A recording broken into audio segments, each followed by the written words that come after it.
ಅದು ತಂದಿದೆ ಮೊನ್ನೆ ಕ್ಯಾಬಿನೆಟ್ ಈಗ ಇನ್ನೂ ಡಿಸ್ಕಷನ್ ಆಗಲಿಲ್ಲ. ಮನೆ ಮುಖ್ಯಮಂತ್ರಿಗಳು ಗುರುವಾರ ಈ ಕ್ಯಾಬಿನೆಟ್ಟಲ್ಲಿ ಅದು ಡಿಸ್ಕಷನ್ ಅಂತ ಇಟ್ಟಿದ್ದಾರೆ. ಆ ಡಿಸ್ಕಷನ್ ಆದಮೇಲೆ ನಾವು ಇನ್ನೂ ನೋಡಿಲ್ಲ, ಅದು ರಿಪೋರ್ಟ್ ನಮ್ಮ ಕೈಲಿ ಇನ್ನೂ ಕೊಟ್ಟಿಲ್ಲ. ಆ ರಿಪೋರ್ಟ್ ಮನೆ ಮುಖ್ಯಮಂತ್ರಿಗಳು ರಿಪೋರ್ಟ್ ಕೊಡೋಕೆ ಹೇಳಿದ್ದಾರೆ. ಈಗ ರಿಪೋರ್ಟ್ ಬಂದಿದೆ, ಏನದಲ್ಲಿ ಲೋಪ ಇದೆ ನೋಡ್ಬೇಕು ತಾನೆ. ಈಗ ರಿಪೋರ್ಟ್ ಬಂದಿದೆ, ಕಾಂತರಾಜ್ ವರದಿ ರಿಪೋರ್ಟ್ ಬಂದಿದೆ. ರಿಪೋರ್ಟಲ್ಲಿ ವರದಿದಲ್ಲಿ ಏನಿದೆ ಅಂತ ನಮಗೂ ಗೊತ್ತಿಲ್ಲ. ಮೊನ್ನೆ ಕ್ಯಾಬಿನೆಟಲ್ಲಿ ತಂದು ಕ್ಯಾಬಿನೆಟಲ್ಲಿ ಮನೆ ಮುಖ್ಯ ಸಚಿವರಿಗೆ ಅಧ್ಯಯನ ಮಾಡ್ಲಿಕ್ಕೆ ಕೊಟ್ಟಿದ್ದಾರಂತ ಯಾರು ಸಿಎಂ ಓದ್ಕಬರ್ರಿ ಅಂತಾನೆ ಹೇಳಿದಾರೆ. ಎಲ್ಲ ಅದೇ ಅದೆಲ್ಲರಿಗೂ ಕಾಪಿ ಸರ್ಕ್ಯುಲೇಟ್ ಮಾಡಕ್ಕೆ ಹೇಳಿದ್ದಾರೆ. ಎಲ್ಲ ಮನೆ ಸಂಬಂಧಪಟ್ಟ ಮಂತ್ರಿಗೆ ಹೇಳಿದ್ದಾರೆ. ಎಲ್ಲರಿಗೂ ಸಾಧಕ ಬಾಧಕ ಏನಿದೆ ಎಲ್ಲ ತಾವು ಸ್ಟಡಿ ಮಾಡ್ಕೊಂಡು ಬರಬೇಕು.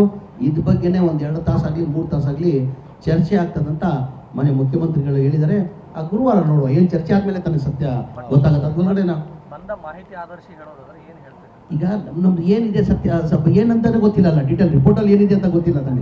ಈಗ ರಿಪೋರ್ಟ್ ನೋಡಿದ್ಮೇಲೆ ತಾನೆ. ಈಗ ಅವ್ರು ಮಾಡಿರೋದು, ಈಗ ಕಮಿಷನ್ ಅವ್ರು ಮಾಡಿರೋದು, ನಾವು ಮಾಡಿಲ್ಲ. ಕಮಿಷನ್ ಅವ್ರು ಮಾಡಿರೋದು ಆ ರಿಪೋರ್ಟ್ ನೋಡಿದಾದ್ಮೇಲೆ ಹೇಳ್ತೇವೆ ಬೇರೆ. ಆಮೇಲೆ ಟೋಟಲ್ ಒಟ್ಟಾಗಿ ಅದು ಹೇಳೋದು ಬರೆದ್ಬಿಟ್ಟೆ. ಈ ಭಾಗದಲ್ಲಿ ಟೋಟಲ್ ಈಗ ಏನು 42,353 ಮನೆ ಕೊಡ್ತಾ ಇದ್ದೀವಿ. ಕಾರ್ಯಕ್ರಮ ಇಲ್ಲಿ ಮಾಡ್ಬೇಕಂತ ಏನಕ್ಕೆ ತೀರ್ಮಾನ ಮಾಡಿದ್ವಿ ಅಂದರೆ, ನಾನು ಪ್ರಸಾದ್ ಅಪ್ಪ ಅವರು ಬಂದು ನೋಡ್ಕೊಂಡು ಹೋದೆ. ಆಮೇಲೆ ಚೇರ್ಮನ್ ಅವರು, ಸರ್ ನಾನು ಚೇರ್ಮನ್ ಆಗಿದ್ದೀನಿ, ನನ್ನ ಕ್ಷೇತ್ರದಲ್ಲಿ ತುಂಬ ಚೆನ್ನಾಗಿ ಮನೆಗಳು ಕಟ್ಟವ್ರೆ, ನನ್ನ ಕ್ಷೇತ್ರದಲ್ಲಿ ಒಂದು ಕಾರ್ಯಕ್ರಮ ಮಾಡೋದು ಕೊಡುವ ಅಂತ ಹೇಳ್ಬಿಟ್ಟು ಟೋಟಲ್ ಇದು 1,300 ಮನೆಗಳು ಇರೋದು. ಇದು ಈ ಸೆಕೆಂಡ್ ಸ್ಟೇಜಲ್ಲಿ 1,800 ಮನೆ ಇಲ್ಲಿ ಕೊಡ್ತಾ ಇದ್ದೀವಿ. 1,008 ಮನೆ. ಈಗ ಟೋಟಲ್ 1,300 ಮನೆ ಸ್ಯಾಂಕ್ಷನ್ ಆಗಿ ಟೋಟಲ್ ಇರೋದು 1,300 ಮನೆಯಲ್ಲಿ 1,008 ಮನೆ ಈಗ ಕೊಡ್ತಾ ಇದ್ದೀವಿ. ರಾಜ್ಯಾಂತ ಎಲ್ಲ ಕಡೆ ಈಗ ಎಲ್ಲ ಈಗೇನಾಗಿದೆ, ಲಾಸ್ಟ್ ಟೈಮ್ ಮಾಡಿದ್ವಿ ನಾವು 36,789 ಮನೆ ಕೊಟ್ಟಿದ್ದು ನಾವು ಬೆಂಗಳೂರು ಸಿಟಿಯಲ್ಲಿ ಕೊಟ್ವಿ. ಅಲ್ಲಿಂದ ಇಡೀ ರಾಜ್ಯದಲ್ಲಿ ಯಾವ ಡಿಸ್ಟಿಕಲ್ಲಿದೆ ಸಂಬಂಧಪಟ್ಟ MLA ಅಲ್ಲೇ ಇರಬೇಕು, ಡಿಸ್ಟಿಕ್ ಇನ್ಚಾರ್ಜ್ ಮಿನಿಸ್ಟರ್ ಅಲ್ಲೇ ಇರಬೇಕು. ವಿಡಿಯೋ ಕಾನ್ಫರೆನ್ಸ್ ಮುಖಾಂತರ ಮನೆ ಮುಖ್ಯಮಂತ್ರಿನ ಎಲ್ಲರಿಗೂ ಕೊಟ್ಟರು. ಅದೇ ಥರ ಸಿಸ್ಟಮ್ ನಾವು ಇಡೀ ರಾಜ್ಯದಲ್ಲಿ ಎಲ್ಲ ಡಿಸ್ಟಿಕಲ್ಲಿದೆ.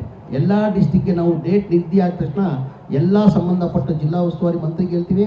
ಆ ಲೋಕಲ್ ತಾಲ್ಲೂಕು MLA ಅವರೇ ಇದ್ದು ಅವ್ರ ಮುಖಾಂತರನೇ ಮನೆ ಮುಖ್ಯಮಂತ್ರಿಗಳು ವಿಡಿಯೋ ಕಾನ್ಫರೆನ್ಸ್ ಮುಖಾಂತರ ಇಲ್ಲಿಂದಲೇ 47,355 ಮನೆ ಕೊಡ್ತಾರೆ.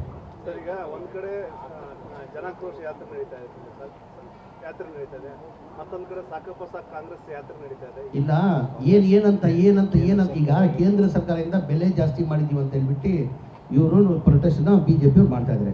ಈಗ ಅವ್ರಿಗೆ ನಾನು ಕೇಳಕ್ಕೆ ಬಯಸ್ತಾ ಇದ್ದೀನಿ, ಡೀಸೆಲ್ ರೇಟ್ 2 ರೂಪಾಯಿ ಹೆಚ್ಚು ಮಾಡಿದ್ದಾರೆ, ಗ್ಯಾಸ್ ಸಿಲಿಂಡರ್ ರೇಟ್ 50 ರೂಪಾಯಿ ಹೆಚ್ಚು ಮಾಡಿದ್ದಾರೆ.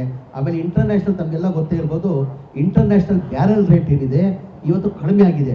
ತಮ್ಮ ಹಿಂದಿನಲ್ಲಿ ನಮ್ಮ ಯಾರು ಮನಮೋಹನ್ ಸಿಂಗ್ ಅವರು ಮುಖ್ಯಮಂತ್ರಿ ಇರುವಾಗ, ಪ್ರಧಾನಮಂತ್ರಿ ಇರುವಾಗ 2013 ಇಂಟರ್ನ್ಯಾಷನಲ್ ಬ್ಯಾರಲ್ ರೇಟ್ ಇದ್ದಿದ್ದು $140 ಕಚ್ಚಾ ತೆರೆ ಅಂತ $140 ಇದ್ದಿದ್ದು. ಈಗ ಎಷ್ಟಕ್ಕೆ ಬಂದಿದೆ?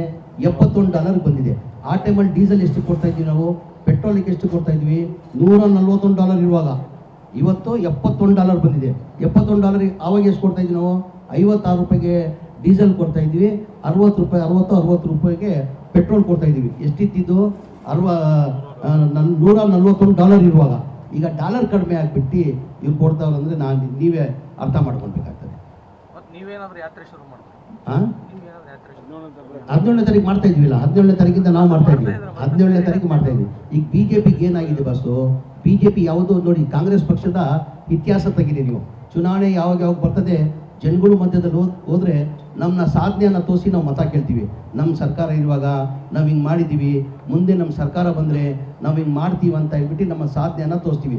ಯಾವತ್ತನ BJP ಅವರು ಸಾಧನೆಯನ್ನು ತೋರಿಸಿ ಮತ ಕೇಳಿ ತೋರಿಸಿ, ಬರೀ ಹಿಂದೂ ಅವ್ರ ಸಾಧನೆ 0, ಏನೇನೂ ಸಾಧನೆ ಇಲ್ಲ, ಬರೀ ಹಿಂದೂ ಮುಸಲ್ಮಾನ್. ಅವ್ರು ಯಾವ ಹಿಂದೂನೂ ಬೇಕಾಗಿಲ್ಲ, ಯಾವ ಮುಸಲ್ಮಾನೂ ಬೇಕಾಗಿಲ್ಲ, ಅವ್ರು ಬೇಕಾಗಿರೋದು ಅಧಿಕಾರ, ಕುರ್ಚಿ. ಮೈತ್ರಿ ಪಕ್ಷಗಳು ಆದರೆ ಪ್ರತ್ಯೇಕವಾಗಿ ಹೋರಾಟ ಮಾಡ್ತಾರೆ, ಜೋಡೆತ್ತುವೇನು ಒಂಟೆ ಆಗ್ಬಿಟ್ಟು ಈಗ ಆಯ್ತಿಲ್ಲ.